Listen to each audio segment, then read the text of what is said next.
آپ تمام حضرات اس بات کو اچھی طرح جانتے ہیں کہ ہماری یہ جو عبادات ہیں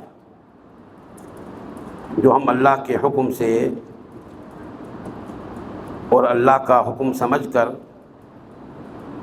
فرائض جو بجا لاتے ہیں، اس کا مقصد کیا ہے؟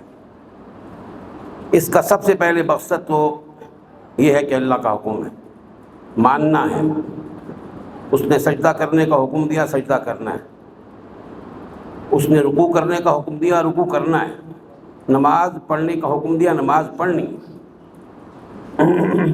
زکوٰۃ دینی ہے اگر صاحب نصاب ہیں تو، حج کرنا ہے اگر صاحب حیثیت ہیں تو، صحت مند ہیں تو، رمضان کے روزے رکھنے ہیں اگر صحت مند ہیں تو، اللہ کا حکم ہے۔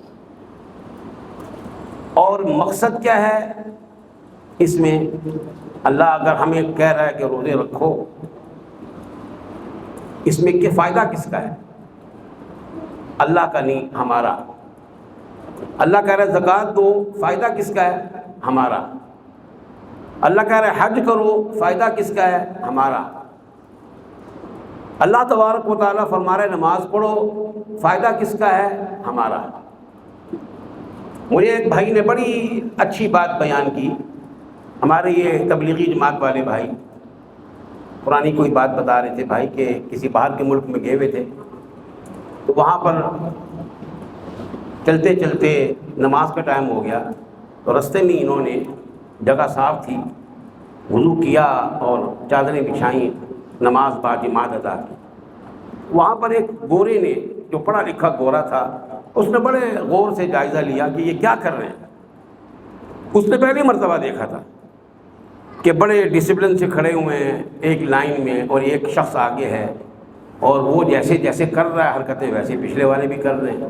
اس کو بڑا اچھا لگا کہ بالکل خاموشی ہے، کوئی بات چات نہیں کر رہے، کوئی دائیں بائیں نہیں دیکھ رہے، کوئی اوپر نہیں دیکھ رہے۔ تو یہ انتہائی ایک نظم و ضبط کے ساتھ یہ معاملہ کر رہے ہیں۔ بالآخر جب سلام پھرا تو اس نے پوچھا امیر محترم سے، جی کہ یہ آپ لوگ مسلمان ہیں؟ ہاں جی ہم مسلمان ہیں۔ یہ آپ لوگوں نے ابھی یہ کیا کیا ہے؟ ایکسرسائز کیا آپ نے؟ ان کا نہیں، ایکسرسائز نہیں، ہماری یہ عبادت ہے، یہ اللہ کا حکم ہے، ہم نے نماز پڑھی ہے۔ تو وہ گورا اتنا متاثر ہوا، اس نے کہا کہ اگر آپ کا اسلام عبادت کہتا ہے اس کو، تو یہ تو میرے نزدیک ایک بڑی زبردست ایکسرسائز ہے جو آپ نے کی ہے۔ تو اس میں تو اس کا مطلب ڈبل فائدہ ہے، ایک تو عبادت کی عبادت اور اوپر سے ایکسرسائز کی ایکسرسائز۔ تو مجھے بھی کلمہ پڑھائیں، میں بھی ایسا اسلام چاہتا ہوں جس میں اتنی زبردست مطلب نظم و ضبط کے ساتھ، ڈسپلن کے ساتھ ایک عبادت کی جا رہی ہے اور اس میں ایکسرسائز بھی ہے۔ اللہ نے جو بھی ہمیں حکم دیا ہے اس میں ہمارا فائدہ ہے، ہمارا بھلا ہے۔ ایک جدید ریسرچ جو آئی ہے وہ یہ آئی ہے کہ جو مسلمان پکا نمازی ہے، مستقل اور دل و جان سے نماز پڑھنے والا ہے، اس کی کمر میں بہت کم نہ ہونے کے برابر تکلیف ہوتی ہے، اور اس کو کبھی بھی جوڑوں کا درد نہیں ہوتا، اگر ہوتا ہے تو بہت کم ہوتا ہے۔ خصوصاً وہ مسلمان جو دل سے، دل و جان سے 5 وقت کے نمازی ہیں۔ ابھی مزید پتہ نہیں جدید ریسرچ کیا کیا آئے گی جس میں اللہ رب العالمین نے اپنے اس بندے کے لیے بھلائی ہی بھلائی رکھی ہوئی ہے۔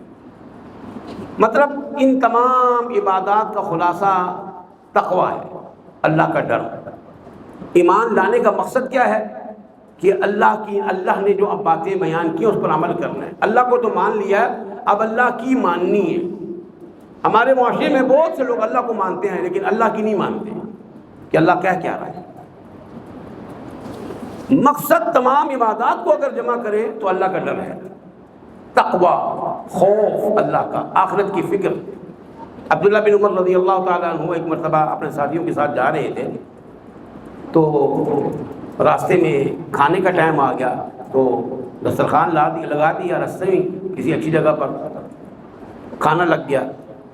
اسی اصلاح میں عبداللہ بن عمر رضی اللہ تعالیٰ عنہ نے ایک چرواہے کو دیکھا سامنے سے گزر رہا ہے بکریاں لے کر، ایک ریوڑ ہے بکریوں کا، وہ لے کر جا رہا ہے۔ عبداللہ بن عمر رضی اللہ تعالیٰ عنہ اس کو بلایا، او بھائی ادھر آؤ، ہمارے ساتھ آؤ کر کھانا کھاؤ۔ تو اس نے کیا آگے سے کیا کہا؟ اس نے کہا آپ اللہ آپ کو برکت دے، میں روزے سے، میں نے روزہ رکھا ہوا ہے۔ چرواہا، ملازم، غلام بکریاں چلا رہے ہیں، لیکن کیا کہہ رہے ہیں کہ اللہ آپ کو برکت دے، میں روزے سے ہوں، میں نے روزہ رکھا ہوا ہے۔ عبداللہ بن عمر رضی اللہ عنہ کیا نہیں ہے بھائی، رمضان کا مہینہ تو نہیں ہے اور یہ چلچلاتی دھوپ، اتنی سخت گرمی میں تم نے روزہ رکھا ہوا ہے، اللہ کے بندے آؤ بیٹھ کر کھانا کھاؤ۔ انہوں نے کہا جی میں روزے سے ہوں، میں روزہ نہیں توڑ سکتا۔ عبداللہ بن عمر رضی اللہ تعالیٰ عنہ نے اس کا پھر امتحان لینا چاہا تقوی کا، کہ اس کا اندر تقوی کتنا ہے، اللہ کا ڈر کتنا ہے۔ یہ تو اس نے کہہ دیا میں روزے سے ہوں، ہمیں کیا پتا۔ اس کے تقوی کا امتحان کیا لیا؟ اس چرواہے سے کہا بھائی ان بکریوں میں سے ایک بکری ہمیں فروخت کر دو، ہم سے پیسے لے لو، پھر ہم اس کو ذبح کر کے تمہیں بھی گوشت کھلائیں گے۔ تو اس چرواہے نے کہا بھائی بات یہ ہے حضرت صاحب، یہ بکریاں میری نہیں ہیں، یہ میرے مالک کی ہیں، میں اس میں خیانت نہیں کر سکتا، میں اس میں خیانت نہیں کر سکتا۔ تو عبداللہ بن عمر رضی اللہ تعالیٰ کے لیے بھائی بات یہ ہے کہ تم اپنے مالک سے کہہ دینا کہ وہ ایک بکری جو ہے نا وہ بھیڑیا کھا گئی، مالک کو کیا پتہ چلے گا۔ اللہ اکبر۔ اس چرواہے نے آگے سے کیا کہا؟ یہ ہے تقویٰ، یہ ہے تربیت، اس کو کہتے ہیں تربیت اور تقویٰ، اللہ کا ڈر، خوف۔ چرواہے نے عبداللہ بن عمر رضی اللہ تعالیٰ عنہ کو غصے سے دیکھا، غصے سے دیکھ کر اس نے کہا اگر میں مالک سے یہ کہہ دوں کہ بھیڑیا کوئی بکری کھا گئی ہے تو چلو آپ کی بات ہے، لیکن این اللہ، این اللہ، پھر مجھے بتائیں کہ اللہ کہاں ہے، پھر کہاں ہے اللہ کا؟ مالک کو تو میں دھوکہ دے دوں گا، مالک کو تو میں جھوٹ بول دوں گا، مالک سے میں یہ کہہ دوں گا، تو پھر این اللہ، اللہ کہاں ہے؟ یعنی اس کا مطلب یہ تھا کہ اللہ تو دیکھ رہا ہے نا کہ میں کیا کر رہا ہوں۔ یہ حضرات محترم، یہ ہے تقویٰ۔ اللہ اکبر۔ عبداللہ بن عمر نے جب اس کی زبان سے یہ کلمہ سنا نا، این اللہ، اللہ کہاں ہے، عبداللہ بن عمر بے اختیار رونے لگ گئے، آپ کی آنکھوں سے بے اختیار آنسو جاری ہو گئے، اور آپ بھی بار بار یہی کہتے رہے این اللہ، این اللہ، اللہ کہاں ہے، اللہ کہاں ہے۔ پھر کیا کیا؟ اس قدر متاثر ہوئے اس چرواہے کی اس ایمانداری، تقویٰ، دیانتداری سے کہ بات آئی گئی ہو گئی۔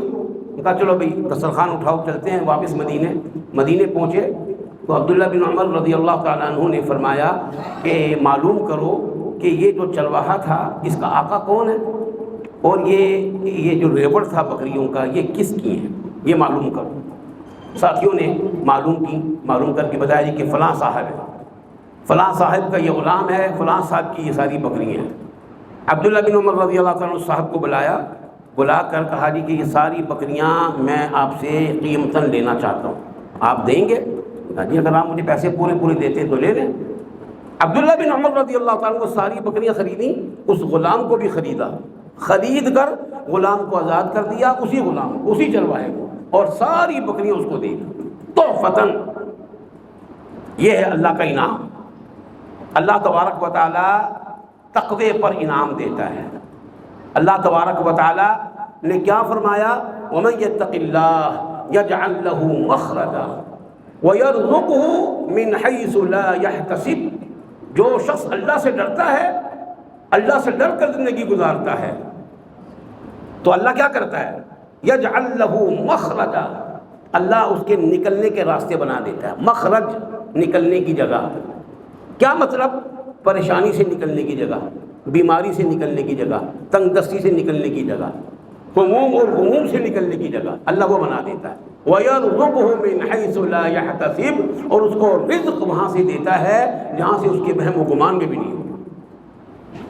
اب وہ جو چرواہا تھا جس نے اتنی سخت گرمی میں روزہ رکھا ہوا تھا، اس کے وہم و گمان میں یہ بات تھی کہ میرے ساتھ یہ کل کو معاملہ پیش آنے والا ہے کہ ساری بکریاں میری ہو جائیں گی، ان کا مالک میں ہو جاؤں گا اور میں آزاد کر دیا جاؤں گا۔ یعنی اس کے وہم و گمان میں بھی یہ بات نہیں ہو سکتی تھی، لیکن اللہ تبارک و تعالیٰ نے اس کے ساتھ یہ معاملہ کیا اس کے تقویٰ کی بنیاد پر، اور اس کے دل میں جو اللہ کا ڈر تھا اور آخرت کی فکر تھی اس کی بنیاد پر۔ بس یہ تربیت اور یہ تقویٰ ہمارے بچوں کے اگر اندر آ جائے ہاں جی، تو پھر ہمارے معاشرے میں آپ سمجھ لیں کہ امن ہی امن ہے۔ اللہ تبارک و تعالی ہم سب کو صحیح معنوں میں دین کا فہم عطا فرمائے۔